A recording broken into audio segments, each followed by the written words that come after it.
ఈరోజు బెదిరింపు మాటలు వినబడుతున్నాయా? దూషపు మాటలు వినబడుతున్నాయా? అయ్యో అయ్యో అయ్యో ఏమైపోతుందో అనే కలవరపు మాటలు వినబడుతున్నాయా? విశ్వాసము చాటుకు వెళ్ళిపోయిందా? ఎప్పుడు చూసిన anxious thoughts or doubtful thoughts దేవుడు నిజంగా చేస్తాడా? సందేహించు తలంపులు, లేకపోతే నా జీవితం ఏమైపోతుందో అనే భయము, భీతి.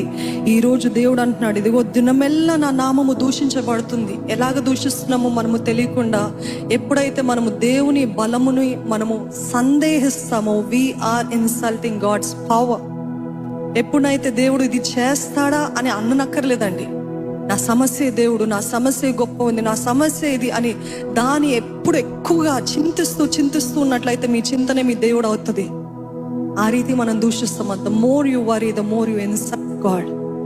కానీ దేవుడు అంటున్నాడు, నా జనులు నా నామము తెలుసుకుంటారు. ఆమేన్.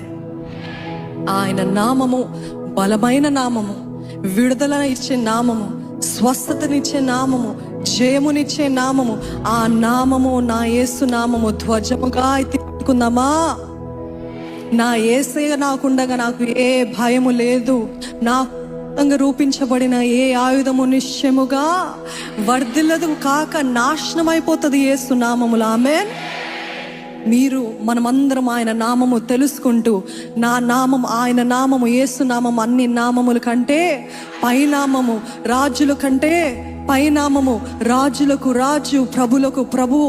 ఈ లోకములో పరలోకం అందే గాని, భూమి అందే గాని, భూమి క్రిందే గాని ఏ నామము కూడా ఆయన నామానికి సరిపోదంట. ఎందుకంటే సిలువలో చేసిన ఆయన త్యాగము, ఎప్పుడైతే పునరుత్థానము పొందుకున్నాడో, ఎప్పుడైతే పునరుద్ధరించబడ్డాడో, ఇంకా అన్ని నామముల కంటే పైనామంగా చేస్తాడండి దేవుడు. ఎవరి నామం అది బిగ్గరగా చెప్తారా? బిగ్గరగా అన్నానండి, బిగ్గరగా.